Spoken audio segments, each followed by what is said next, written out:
And then lastly, Proverbs chapter 4. Watch over your heart with all diligence, for from it flow the spring of life. I think other translations say issues of life.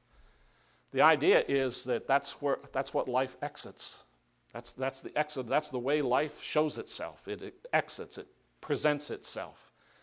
But put away from you a deceitful mouth, and put devious speech far from you. Let your eyes look directly ahead, and let your gaze be fixed straight in front of you. Watch the path of your feet, and all your ways will be established. Do not turn to the right or left. Turn your foot from evil.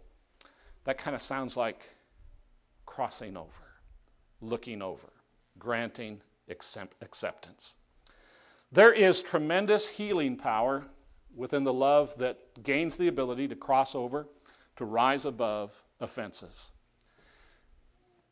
To prepare ourselves for that walk of transformation is obviously not easy.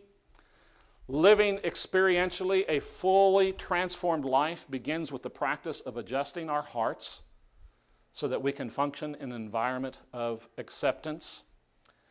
We need to carry no grudges, no ledger of wrongs. Those are all things that are clarified in 1 Corinthians chapter 13.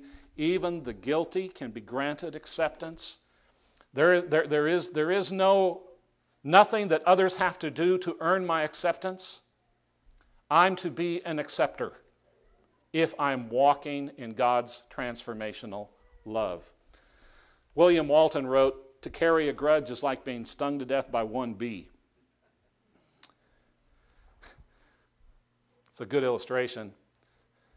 The only problem I have with it is that my grandmother's grandmother actually died from a single bee sting, but that was back way in the day. That's not what this guy's talking about. This guy's talking about how ridiculous it is to allow a little sting of life to kill me. Transformational love grants acceptance, gives acceptance. Having hearts and minds modified from the default setting of self-love through observing God's love, desiring to obey God's commandment, and to learn a new language, we are now ready to begin to jaywalk by following the accepting path of Jesus Christ. So the question for us to consider today, the challenge for us today, is for every jaywalker to evaluate their own steps. Where am I walking? Where are my feet going? And folks, it doesn't matter where anybody else is walking. That's not what this is about. This is about my feet. This is about your feet. We need to look down at our own feet.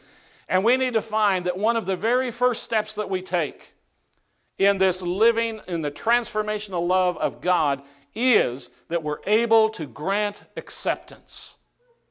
Looking beyond the offense, being able to separate the sinner from the sin. It is a must for us to be able to give acceptance to other people if we're going to walk like Jesus walked. This is not an option. This is not it would be nice if. This is where Christianity becomes real. This is where our pledge to Jesus is shown. So the challenge, the question is, am I doing that? How well am I doing that? What changes need to take place in me to accomplish that goal?